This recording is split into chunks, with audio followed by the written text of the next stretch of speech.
안녕하세요. 프린트 헬로 베이더 팀의 발표를 맡은 팀장 조용찬입니다. 저희는 한 학기간 웹3 베이더를 위한 가이드라인을 제작한 것을 팀 프로젝트로 진행하였습니다.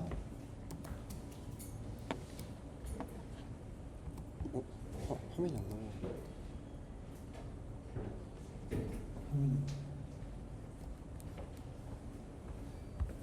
화면이 안 나는 거 같아요. 해보시겠어요? 발표 목차는 다음과 같습니다. 먼저 주제 선정 동기에 대해 설명을 해드리고 그 다음에 선정된 지표와 체인에 대해 설명해 드릴 예정입니다. 다음으로는 이제 저희가 그 디파이와 컨슈머 두 가지로 나눠가지고 디앱을 빌딩한다고 할 때 저희의 리서치 자료를 어떻게 활용이 가능한지에 대해서 설명을 해드릴 예정이고 마지막으로 최종 결론에 대해 말씀드리며 발표를 마치겠습니다. 먼저 주제 선정 동기는 다음과 같습니다. 저희가 생각한 문제의식은 이제 블록체인과 관련해서 개념은 어느 정도 아는 상태이고 디앱을 출시하고 싶은데 블록체인에 체인이 너무나도 많고 또 체인별로 차이점이 뭔지도 잘 모르겠고 이제 월렛 서포트, 월렛 호환, 빌더 서포트와 같이 처음 들어보는 개념도 존재합니다. 따라서 이러한 모든 지표들을 조사하고 점수를 매겨서 빌더를 위한 이제 참고 자료를 만들어 보는 게 저희의 문제의식의 시작이었습니다. 대상 독자는 요약하면 저희는 우선 블록체인과 관련해서 디앱을 만들고 싶은 빌더가 저희의 핵심 대상 독자입니다. 조금 더 세부적으로 말씀을 드리면은 저희는 블록체인 관련 사업 아이템은 가지고 있지만 어떤 체인을 선택해야 할지 잘 모르거나 아니면은 디앱을 빌딩한 과정에서 어떤 점들을 고려해야 하는지 궁금한 빌더, 또 체인별로 정리된 특징을 한 번에 보고 싶은 빌더가 저희의 세부적인 독자입니다. 다음으로 챕터별 분류 기준 및 이유에 대해 설명해 드리겠습니다. 저희는 먼저 개발 환경에 대해 알아야 된다 생각했습니다. 왜냐하면 디앱을 빌딩하든 디앱을 테스트하든 모든 과정에서 개발이 필요하기 때문입니다. 다음으로는 블록체인 인프라입니다. 저희가 생각한 블록체인 인프라는 기술적 측면에서의 체인별 차이점입니다. 따라서 확장성, 트랜잭션 비용, 상호 운영성과 같이 체인별로 어떤 부분에서 기술적 차이가 발생하는지를 위주로 리서치를 진행하였습니다. 다음으로는 생태계입니다. 저희가 생각하는 생태계는 블록체인 인프라 위에 실질적으로 출시된 프로덕트와 서비스입니다. 따라서 체인별로 어떤 성공 프로젝트들이 존재하고 또 T별과 1위 거래량은 어떻게 되는지, 즉 데이터 관점에서 체인별 차이점에 대해서 조사를 진행하였습니다. 다음으로는 재단 지원입니다. 저희가 생각한 재단은 체인을 운영하고 홍보하며 빌더들에게 다양한 도움을 주는 집단입니다. 실질적으로 디앱을 빌딩할 때 개발해야 하는 과정에서 도움을 받거나 아니면은 자금을 지원받고 마케팅 등 다양한 과정에서 재단들에게 지원을 받게 됩니다. 따라서 저희는 재단이 과연 어떤 역할을 하는 곳인지에 대해 리서치를 진행하였습니다. 마지막은 커뮤니티입니다. 저희가 생각한 커뮤니티는 해당 체인을 활용하는 유저들이 모여 다양한 정보 교류와 의사소통이 이루어지는 장이라고 생각합니다. 이 챕터는 소치화하기는 어렵지만 반드시 필요한 부분이라 생각합니다. 예를 들어서 유저 지역과 언어가 디앱에 어떤 영향을 줄까, 아니면은 커뮤니티별 성향이 어떻게 체인마다 다른지 등 이렇게 커뮤니티가 어떤 곳인지에 대해 조사를 진행하였습니다. 다음으로 저희가 이제 챕터별로 선정한 세부 지표에 대해 소개해드리겠습니다. 개발 환경은 이렇게 3개의 지표가 있고 블록체인 인프라는 확장성, 트랜잭션 비용, 네트워크 안정성 등 체인의 기술적 차이에 집중하는 것을 확인이 가능합니다. 다음으로 생태계는 가장 많은 지표가 있는데 보시면은 활성화 디앱 수, 활성화 디앱 종류, 성공 프로젝트 등 데이터에 집중한 지표들을 확인하실 수 있고 다음으로 재단 지원으로는 빌더 그랜트, 빌더 개발 서포트 등이 있습니다. 마지막으로 커뮤니티는 유저 지역 언어, 커뮤니티 성향 등이 있습니다. 다음으로 선정된 체인에 대해 소개를 해드리면은 저희는 먼저 체인에 많은 자산들이 예치가 돼 있고 또 체인에 많은 디앱들이 올라와서 활용되고 있는 것이 중요하다고 생각하겠습니다. 따라서 저희가 팀 프로젝트를 시작할 당시 DM 레이더 기준으로 디파이 TV의 탑 10 체인을 우선적으로 선정하였습니다. 다음으로 오른쪽 아래에 보시면은 수위와 론인을 확인한 게 가능한데 저희가 자체적으로 팀 내부의 논의를 거쳐 2가지 체인을 추가적으로 설정하였습니다. 첫 번째로 론인을 설정한 이유는 론인은 디파이 TVL은 낮지만 게이밍에 특화되어 높은 유저수와 많은 게이밍 자산을 가지고 있습니다. 또 수위 같은 경우에는 DM 레이더에서는 지원하고 있지 않지만 모브 진영에서 앱토스에 대항마로 큰 주목을 받고 있는 체인이기 때문에 선정하게 되었습니다. 다음으로 리서치 방식과 발표 방향에 대해 소개해드리겠습니다. 저희는 먼저 단순히 체인별로 자료 조사를 하기보다는 그 지표가 왜 중요한지 사례 위주로 리서치를 진행하였고, 지표별로 12개 체인에 대해 점수를 매겼는데 점수는 10점 만점입니다. 발표 방향은 이제 디파이와 컨슈머 크게 두 가지로 페르소나를 가정한 뒤에 각 디앱의 특징에 대해 소개를 해드리고, 이제 디앱별로 중요 지표 5개를 설정하여 소개를 해드린 뒤에 마지막으로 체인별로 랭킹을 매겨서 각 페르소나별로 가장 적합한 체인이 무엇인지에 대해 추천을 해드릴 예정입니다. 저희가 선정한 두 가지 페르소나는 디파이 랜딩 프로토콜인 뱅크다오와 모바일 웹3 게임인 엑시피니티입니다. 그래서 저희가 궁극적으로 추구하는 것은 이제 디앱을 만들 때 빌더에게 가장 적합한 체인이 무엇인지에 대해서 이제 알려주는 것이 저희 리서치의 목표입니다. 먼저 저희가 디파이 디앱을 만든다고 가정을 해보겠습니다. 저희가 선정한 디앱은 이제 뱅크다오라는 랜딩 프로토콜이고, 플랫폼은 웹 서비스를 메인으로 지원합니다. 타깃 시장과 유저는 웹3 네이티브 유저이고, 팀의 백그라운드는 5년 이상의 경력을 가진 웹2 개발자들과 전통 금융권의 5년 정도의 경력을 가진 팀원들로 이루어져 있습니다. 웹3 마케팅과 개발 경험이 존재하지 않지만 디파이를 활용하여 개인 자산을 운용한 경험이 존재하고, 또 기존 디파이 서비스의 한계점과 개선 방향을 제시 가능하다는 것이 특징입니다. 뱅크다오의 특징에 대해 조금 더 설명을 해드리겠습니다. 이제 가운데 자료를 보시면 조금 더 이해가 쉬울 건데, 저희는 우선 토큰을 담보로 맡기고 다른 토큰을 대출받는 랜딩 프로토콜입니다. 대출자는 대출을 하면서 일정 비율의 이자를 납부하고, 담보 예치자는 자신이 예치한 금액만큼 이자를 지급받습니다. 그리고 이 차익이 저희가 그 수수료로 가져가는 게 비즈니스 모델이고, 따라서 대출 및 예치된 자산의 종류가 증가하거나 또는 규모가 커질수록 프로토콜의 수익이 증가하는 구조입니다. 또 대출자가 예치한 담보물의 가치가 일정 수준 이하로 떨어지거나 대출자가 대출받은 자산의 가치가 일정 수준 이상으로 올라가면 자동으로 청산되는 메커니즘이 존재합니다. 저희가 생각한 뱅크다오의 5가지 중요 지표는 다음과 같습니다. 먼저 오라클입니다. 오라클이 중요한 이유는 랜딩 프로토콜에서는 가치나 대출 자산의 가치를 실시간으로 평가해야 하기 때문입니다. 가치는 보통 달러 기준으로 책정되는데, 이를 위해서는 오라클을 통해 외부의 가격 데이터를 가져오는 것이 필요합니다. 오라클에 대해서 저희의 리서치를 조금 설명해 드리겠습니다. 오라클은 크게 푸시 오라클과 풀 오라클 이렇게 두 가지 방식이 존재합니다. 왼쪽 사진이 이제 푸시 오라클인데, 푸시 오라클은 특정한 이제 이벤트나 상황이 충족되게 되면은 외부에서 오라클을 통해 스마트 컨트랙트 내부로 정보를 전달하는 방식입니다. 다음으로는 풀 오라클 방식입니다. 풀 오라클 방식은 어떤 내부에서 이제 스마트 컨트랙터 자체적으로 정보를 요청하게 되면은 그 요청이 외부로 전송되고, 그때 외부에서 오라클을 통해 데이터를 받아오는 방식입니다. 저희가 흔히 아는 체인링크나 피스 네트워크 등은 모두 풀 오라클 방식입니다. 다음으로 오라클의 예시에 대해 조금 더 설명을 해드리겠습니다. 먼저 첫 번째로 아비트럼 같은 것 같이 이제 토큰의 가격 데이터를 표시할 때 달러 기준으로 나타내기 위해서는 풀 오라클을 통해서 가격 데이터를 가져오는 것이 필요합니다. 이때 레이티스트 라운드 데이터와 같이 이러한 쿼리를 사용하게 되면은 외부에서 가격 데이터를 가져오는 게 가능합니다.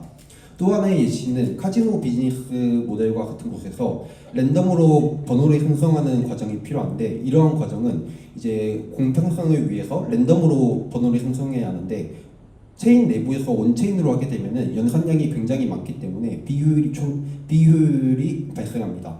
따라서 이런 경우에 외부에서 연산을 진행하고 그거에 대한 값 데이터와 프로프 데이터를 가져온 것 또한 오라클로 가능합니다.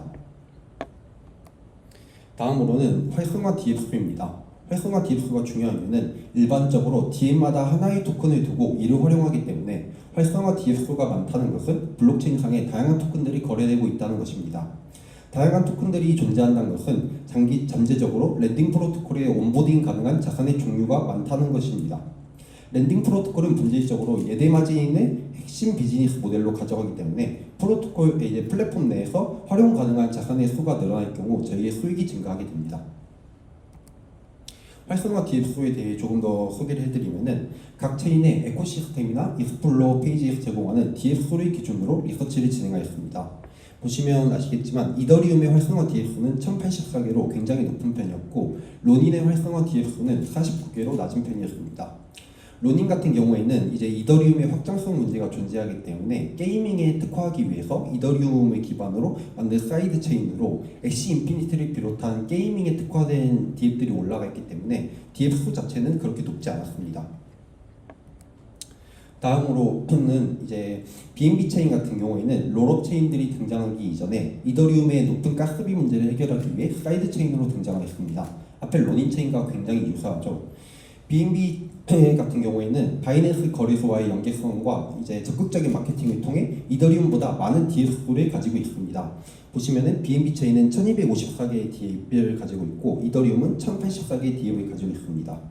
하지만 DM레이더에서 제공하는 30일 기준 DApp 볼륨을 보면 이더리움이 BNB에 비해 10배 높은 것을 확인이 가능합니다. 보시면은 이제 이더리움은 196빌리언 정도이지만 BNB 체인 같은 경우는 21로 이제 10배 정도 차이가 나는 게 확인이 가능하고, 따라서 이제 빌더 입장에서는 단순히 DApp의 숫자만 보기보다는 이렇게 DApp 볼륨과 같이 다양한 지표를 고려해야 한다는 것을 확인이 가능합니다. 다음으로는 상호 운용성입니다. 앞에서 설명드렸던 것처럼 랜딩 프로토콜은 예치 및 대출 자산의 종류가 증가하거나 자산의 규모가 커질 경우 소익이 높아지게 됩니다.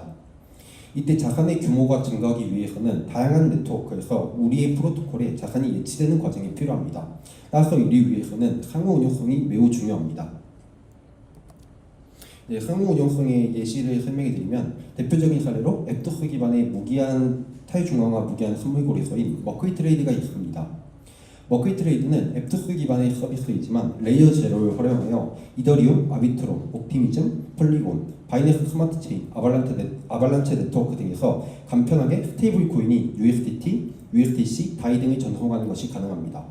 이로 인해 앱토스의 사용 경험이 없는 유저라 하더라도 앞에서 언급한 네트워크에 소정의 스테이블 코인만 있다면 앱토스로 전송하여 간편하게 머크리 트레이드 서비스를 활용하는 것이 가능합니다.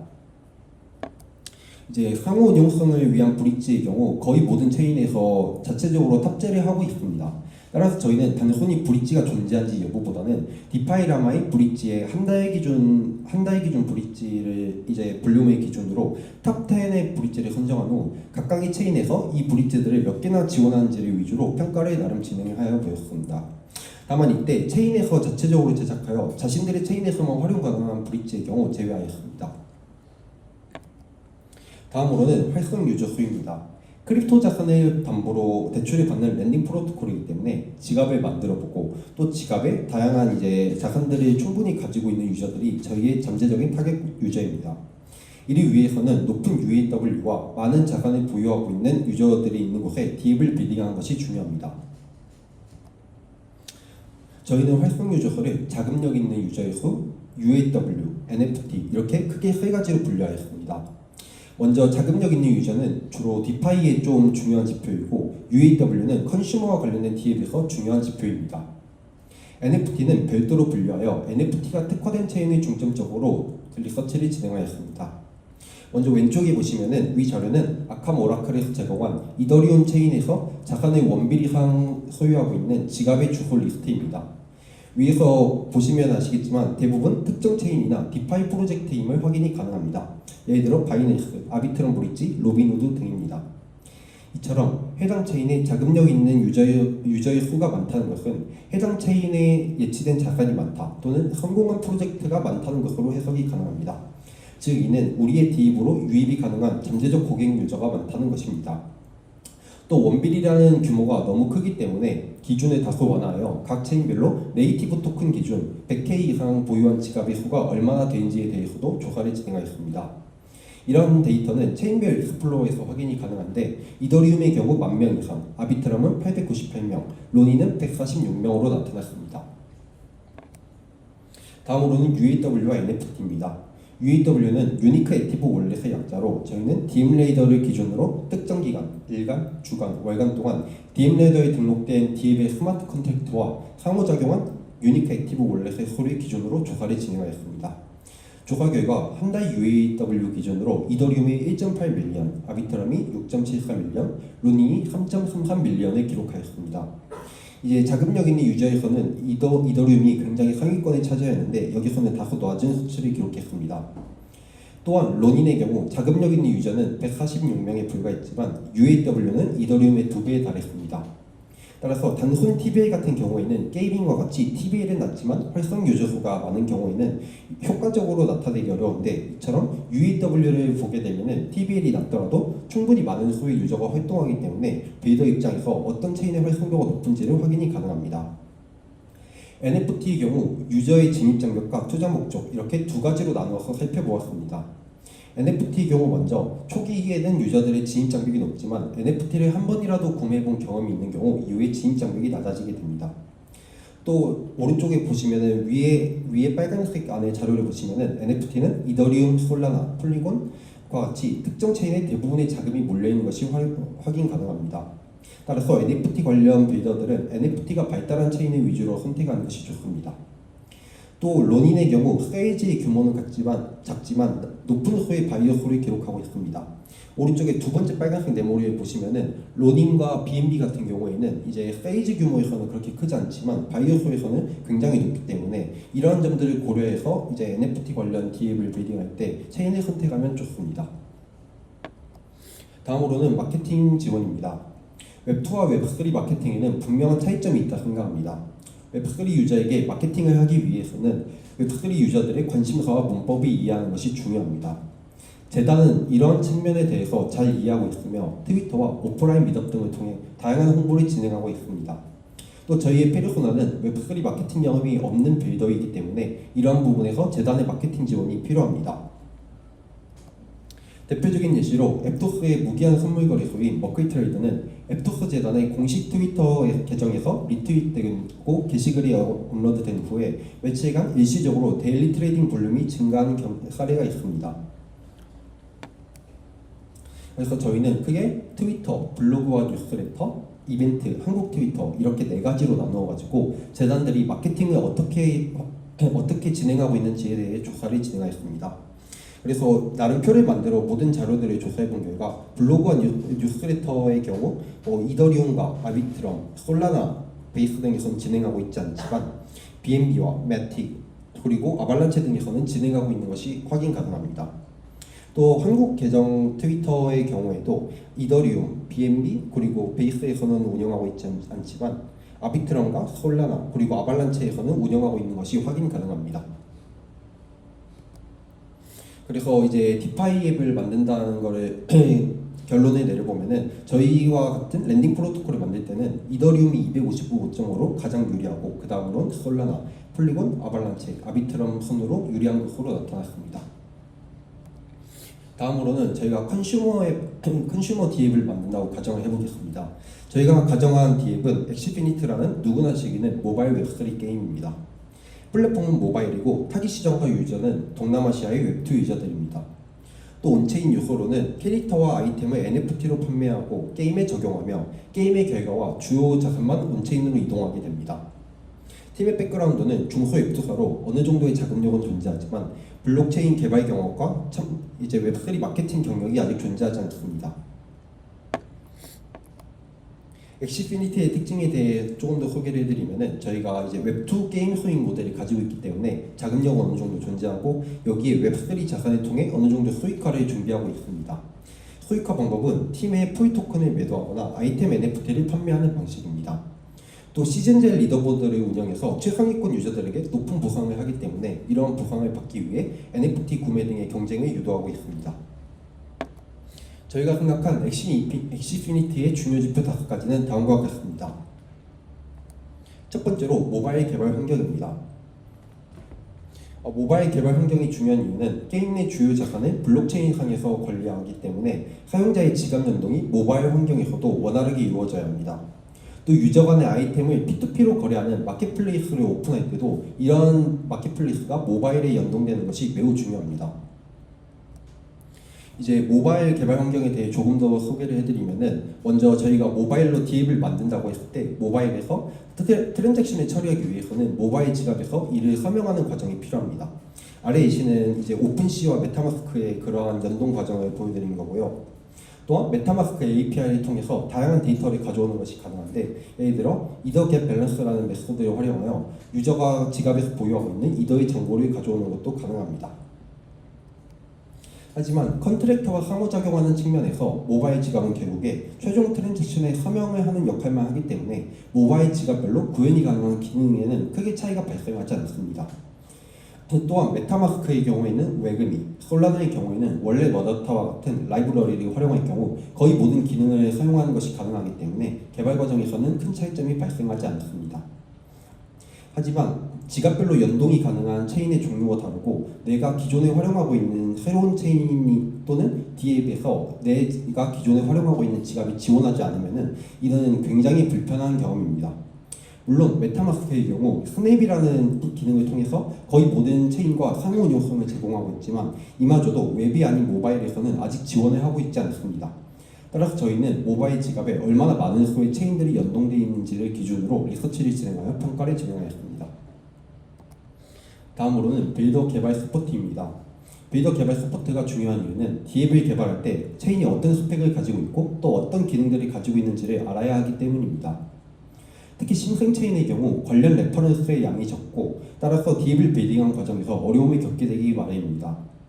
또 저희의 팀의 백그라운드를 보았을 때 웹3 개발 경험이 없고 생태계에 대한 이해도가 낮기 때문에 이에 대한 도움을 줄 수 있는 재단의 지원이 필수적입니다.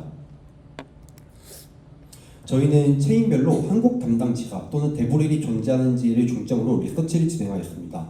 왜냐하면 궁금증이 생길 때 해외 재단의 경우 이제 직원과 컨택하는데 시차 같은 게 존재하고 의사소통 과정에서 언어 문제도 존재합니다. 따라서 만약에 한국 담당 직원이 존재하면 실시간으로 정보를 이제 피드백 받을 수 있기 때문에 이를 중점적으로 리서치를 진행하였습니다.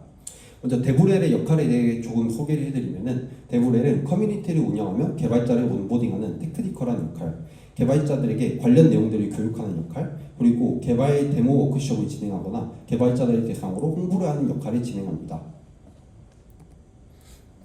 한국 담당 지사가 존재하는지를 확인할 때는 트위터, 텔레그램, 디스코드 채널을 통해 해당 체인 담당자에게 DM을 보내거나 커뮤니티 질문하는 방식으로 확인이 가능합니다. 먼저 왼쪽에 보시면 이거는 아발란체의 텔레그램 커뮤니티인데 여기에는 아발란체는 별도의 한국 지사는 존재하지 않지만 한국 담당 직원이 3명 정도 존재하였고 텔레그램 커뮤니티를 통해 실시간으로 답변을 받는 게 가능하였습니다. 또 오른쪽과 같이 트위터의 DM을 통해서도 컨택이 가능한데 아비트름의 경우 한국 담당 트위터 계정은 존재하지만 DM을 보낸 후에 답장까지 약 11일 정도가 소요되었습니다. 또 한국 담당 데브렐이 존재하지 않았습니다. 따라서 저희는 이러한 시행착오조차도 저희가 빌더들이 대신해서 겪음으로써 빌더들에게 나중에 도움을 줄 수 있는 방안이라고 생각했습니다. 또 이런 트위터 계정조차 없는 경우에는 별도의 컨택 방법이 존재하지 않아서 빌더 입장에서는 굉장히 난처했는데요. 또 BNB 체인, 솔라나, 베이스, 옵티미즘, 로닌의 경우 한국 계정이나 지사가 존재하지 않았습니다. 이런 경우에는 디스코드를 통해 컨택을 진행했는데 디스코드 같은 경우에는 인증 절차가 존재했습니다. 예를 들어서 핸드폰이나 이메일을 통해서 인증을 하고 그 이후에 12시간 또는 24시간이 지난 후에 컨택이 가능했기 때문에 이러한 과정은 빌더들에게 매우 불편한 점으로 작용하였습니다. 다음으로는 거래소의 거래 지원입니다. 웹2 유저의 경우 덱스나 지갑의 이용에 익숙하지 않습니다. CES에서 필요한 수수료를 위해서 네이티브 토큰이 상장되어 있다면 웹2 유저들에게 진입장벽을 크게 낮추어주는 것이 가능합니다. 저희는 이제 코인마켓캡에서 제공하는 거래소 탑10과 그리고 국내 5대 거래소의 70%와 30%의 가중치를 적용하여 각각 거래소에 네이티브 토큰이 상장되어 있는지 여부를 조사하였습니다. 국내 5대 거래소를 저희가 넣은 이유는 저희가 아무래도 처음에 독자를 한국 빌더로 정하였기 때문에 한국과 관련한 거래소를 조사하는 게 어느 정도 필요하다 생각했고 따라서 가중치를 7대3으로 나누었습니다. 보시면은 바이낸스와 코인베이스와 같이 이제 상위권에는 20% 정도의 가중치 그리고 한국에서도 업비트와 비썸, 코인베이스 순으로 이제 40, 30, 15 정도의 가중치를 각각 나눠가지고 이제 네이티브 토큰 상장 여부로 나름의 표를 만들어서 점수를 요약해 보았습니다. 다음으로는 유저 지역과 어더입니다. 이제 내가 빌딩하려고 하는 체인에 특정 국가의 유저들이 많을 때 이 유저를 타깃으로 한 UI나 언어를 지원하면 잠재적으로 DApp이 유입 가능한 유저의 수가 증가합니다. 또한 DApp을 출시한 후에 커뮤니티를 기반으로 홍보가 이루어지는데 이때 우리의 DApp을 어느 국가와 지역을 위주로 홍보하는 게 효과적일지 판단할 때도 이제 해당 체인의 유저의 지역과 언어 분포가 어떻게 되어 있는지를 확인하는 것이 중요합니다. 먼저 첫 번째로 아발란체의 경우 한국의 리지널 헤드가 운영 중인 텔레그램 커뮤니티가 존재합니다. 여기에서 아발란체가 운영하고 있는 최신 프로젝트나 아발란체가 개발 중인 기술, 에어드랍과 관련된 정보를 확인하는 것이 가능했습니다. 또 이제 한국 리지널 헤드분이 존재하기 때문에 이제 실시간으로 답변해 주셔가지고 이런 부분이 매우 편리하였습니다. 이외에 해당 지역별로 트위터 채널이 존재해가지고 이런 트위터 채널을 통해서 다양한 행사와 아니면은 뭐 해커톤 등의 정보들을 확인하는 것도 가능하였고, 아발란체 앰버서더 다오라고 해가지고 특정 지역에 국한되지 않고 전 세계에서 일어나는 모든 정보를 이제 올리는 채널도 따로 존재하였습니다. 또 이제 이렇게 국가별로 어떻게 분포되어 있는지에 대해서는 명시적인 통계 자료는 따로 존재하지 않지만 디스코드 채널을 통해서 간접적으로 확인을 하는 것이 가능합니다. 이거는 이제 에토스의 국가별 유저 분포를 디스코드 채널에서 간접적으로 확인이 가능한 방식이고, 근데 이게 반드시 비례하지는 않다는 것도 확인이 가능하였습니다. 예를 들어서 옵티미즘의 경우 국가별 유저 분포를 보면은 이제 이모지에서는 중국과 러시아가 900명과 1000명으로 매우 유사하였는데, 실제로 저희가 7월 한 달 동안 각 국가별 채팅방에 올라온 채팅 소리 모두 세본 결과 중국은 340개 정도로 매우 활성화가 되어 있었지만 러시아는 20개 정도로 채팅방이 그렇게 활성화되지 않았습니다. 따라서 국가별 유저 분포를 확인한 이후에 실제 현재 상황에서 커뮤니티의 활성도가 어느 정도 되는지에 대해서도 빌더들이 추가적으로 고려하는 것이 중요합니다. 마지막은 온램프입니다. 웹2 유저들은 크립토 거래보다는 신용카드와 같이 기존의 결제 수단으로 자산을 구매하는 플로우에 훨씬 더 익숙합니다. 이러한 상황에서 온램프는 유저들의 진입장벽이 낮추어지기 때문에 매우 중요합니다.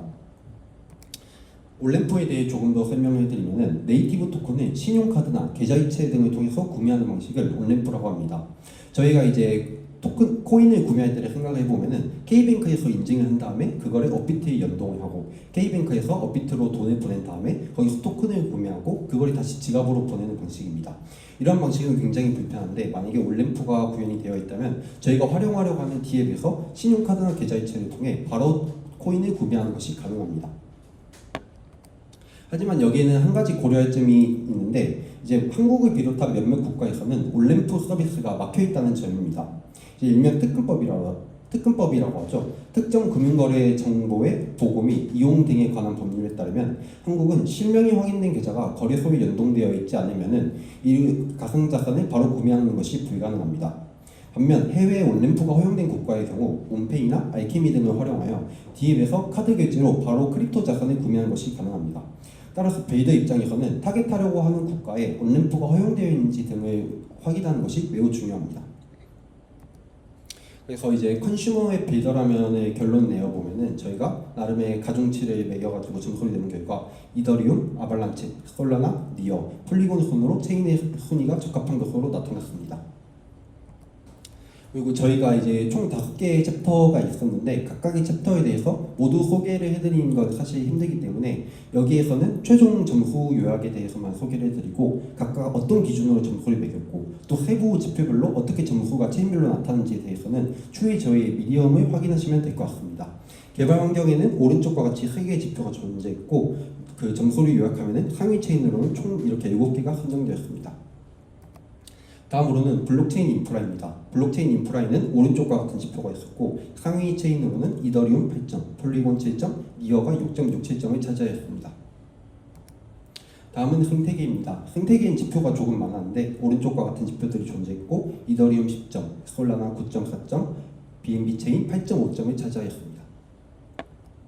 다음으로는 재단 지원입니다. 재단 지원의 경우 오른쪽과 같은 지표들이 있었고 기존에 있었던 체인들과 다르게 아발란체, 니어, 앱토스와 같은 체인들이 상위권을 차지하였습니다. 커뮤니티는 오른쪽과 같은 지표들이 존재했고 이를 요약하면 솔라나 10점, 이더리움 8점, 니어가 7점으로 상위권 체인을 차지하였습니다. 더 많은 리서치 자료가 보고 싶으시다면 현재 디사이퍼 노션 페이지를 보시거나 아니면 추후에 공개될 미디엄 자료를 확인하시면 될 것 같습니다. 이제 결론 및 의의에 대해서 조금 설명을 해드리면은 저희는 먼저 빌더를 위한 가이드북을 만들었다 생각합니다. 저희가 디앱을 빌딩할 때를 생각해 보면은 너무 많은 개념들이 존재하고 또 너무나 많은 지표들이 존재합니다. 따라서 디앱들의 어떤 지표들이 존재하고 또 어떤 지표들이 중요한지에 대해서 저희가 나름대로 정리를 했기 때문에 그런 부분에서 가이드라인을 제공했다 생각하고, 또 이제 예를 들어서 개발 서포트 같은 과정에서 해당 재단과 컨택하는 과정을 어떻게 해야 되는지 모르거나 아니면은 컨택하는 과정에서 뭐 DM이 오는데 10일 걸리는 이런 것들조차도 결국에 모두 시행착오라 생각하는데, 저희가 대신 이런 시행착오를 모두 겪음으로써 빌더를 위해 참고할 수 있는 모든 가이드라인을 요약했다고 생각합니다. 또 다음으로는 체인 선택을 위한 정량적 수치를 제공했다 생각합니다. 체인을 선택할 때 너무나도 많은 고려사항이 존재합니다. 예를 들어서 뭐 디파일의 TBL이 중요할 수도 있고, 아니면은 뭐 신생 체인에서 마케팅과 홍보나 아니면은 재단의 뭐 빌더 그랜트가 얼마나 주어지냐 이런 부분 등 여러 가지 요소들이 고려해야 되고, 그렇다 보니까 이 체인을 선택해야 될지 아니면 다른 체인을 선택해야 될지 헷갈리게 됩니다. 근데 이러한 고민이 있을 때 저희가 지표별로 나름대로 점수를 매겨봤기 때문에 그러한 부분을 통해서 이제 체인별로 나름 점수가 있어서 정량적으로 이 체인은 이래서 우리에게 유리하겠구나 그런 판단이 가능한 데이터적 증거를 제공했다는 점에서 또 다른 의의가 있다 생각합니다. 혹시 빌더시라면 저희는 저희의 리서치 자료를 이렇게 활용할 것 같습니다. 먼저 디앱을 빌딩하는 과정에서 어떤 지표들이 존재하고 또 어떤 지표들이 중요할지에 대해서 한번 참고하는 방향으로 저희의 리서치를 한번 활용할 것 같습니다. 그 다음으로 이제 내가 만들려고 하는 디앱의 페르소나의 중요한 지표에 높은 가중치를 할당을 해가지고 각각 점수를 매겨본 다음에 체인을 선택할 때 참고 자료로서 또 저희의 리서치 자료를 활용을 할 것 같습니다. 물론 리서치 과정에서 한계점도 어느 정도 존재하였습니다. 먼저 첫 번째로 지표를 정량하기 어려운 경우입니다. 이제 확장성에서 이제 체인별로 확장성의 점수를 부여할 때 라이브 TPS를 이제 기준으로 할 경우 현재 상황에 따라 그 값이 너무나도 달라지게 되고, 이론적 TPS의 경우 재단의 상황 과정이 극단적인 경우가 발생해서 실제 TPS와 일치하지 않는 경우가 발생했습니다. 근데 이런 경우에 어떤 거를 기준으로 놓냐에 따라서 점수가 달라지게 되니까 다소 정량화하기 어려운 부분이 존재했습니다. 다음으로는 리서치 길이와 시간적인 한계가 약간 존재했는데, 저희가 이제 일주일에 한 사람당 2개에서 3개의 지표를 조사하다 보니까 그러면 한 팀에서 일주일에 총 한 6개가 넘는 지표들이 조사가 되는 거죠. 그러다 보니까 아무래도 시간적인 한계가 존재해가지고 좀 깊이를 깊게 들어가거나 그런 부분에서는 조금 약간 아쉬움이 있었습니다.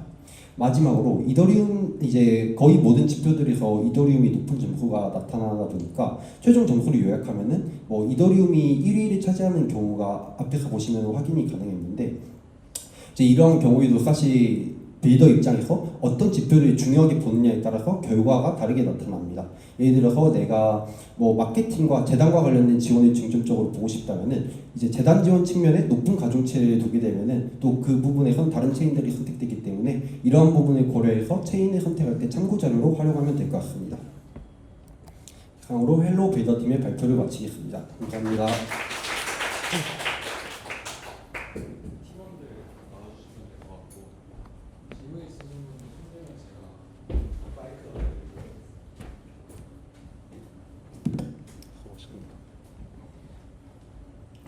우선 좋은 발표 너무 감사드립니다. 궁금한 게 좀 있는데, 먼저 활성 유저 수에서 돈 자금력으로 본 게 있는데, 이게 왼쪽 사진을 보면 아캄 오라클에서 제공한 상위 지갑 리스트로 확인을 해보신 것 같은데, 여기서 라벨링된 것만 봐도 거래소 CX 콜드월렛이나 아니면 브릿지에 묶여둔 돈들 그런 것까지 다 그냥 활성 유저 수로 본 것 같은데, 혹시 이거를 제거해야 되는 게 아닌가라는 생각이 들었는데, 이게 첫 번째 질문인데 먼저 답변해 주실 수 있나요? 저희는 그런 부분에 대해서는 이제 제거를 하는 부분이 어느 정도 맞다고 생각을 하고요. 근데 저희가 이제 아캄 오라클을 이제 먼저 보여드렸던 이유는 상위 지갑 같은 경우에는 이렇게 뭐 프로젝트나 이런 거 단위로 많은 자산들이 예치가 되어 있고, 그러면은 그거를 통해서 여기 해당 체인의 자금력 있는 유저 수가 높을 것으로 추정이 된다라고 생각을 해서 넣어놨고, 근데 이것만으로 부정확하기 때문에 그래서 저희가 이제 체인별로 100K 이상의 소유하고 있는 계정들이 얼마나 되는지에 대해서 추가적으로 조사를 진행하였습니다.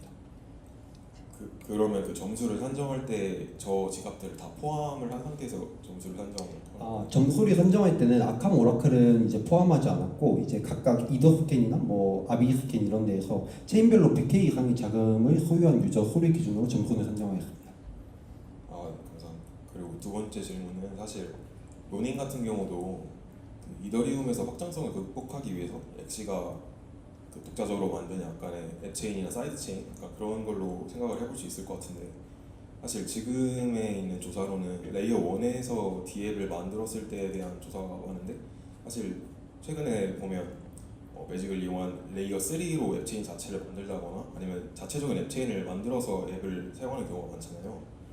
이런 것도 그 레이어 1에서 직접 D앱을 빌딩하는 것보다 좀 경쟁력이 있을 것 같다고 생각이 드는데 혹시 그런 부분에 대한 조사는 따로 혹시 포함할 생각이 있으신지 아니면 고려가 되어 있는데 제가 놓친 건지 좀 궁금합니다. 굉장히 그 좋은 포인트 같아요. 사실 앱체인을 이용하는 게 특히 큰 프로젝트일수록 앱체인을 활용해가지고 요즘에 많이 빌딩하는 거를 보고 있는데 일단은 저희가 생각할 때는 앱체인을 만든다는 것 자체가 사실 어느 정도는 체인을 운영하는 행위이고 그러한 류의 행위는 사실 일반적인 조금 소규모 팀들에게는 적합하지 않다고 생각을 했거든요. 그러니까 저희가 상정한 빌더는 한국에서 뭔가 3, 4, 5 모여가지고 프로젝트를 내고는 싶은데 어디다 낼지 잘 모르는 좀 지식이 부족한 사람들이다 보니까 현실적으로 그들에게 앱체인도 있어요 라고 제시하는 게 조금은 높은 기술적인 수준을 요구하는 거라고 좀 생각을 했습니다. 그래서 본 리서치에는 그게 포함이 안 되어 있는데 말씀해 주신 것처럼 조금 더 범용적인 빌더를 고려를 한다면은 그 부분도 좀 더 고려를 해서 좀 저희의 리서치 아티클에 녹여내는 방향도 한번 검토를 해보겠습니다. 네, 말씀 감사합니다.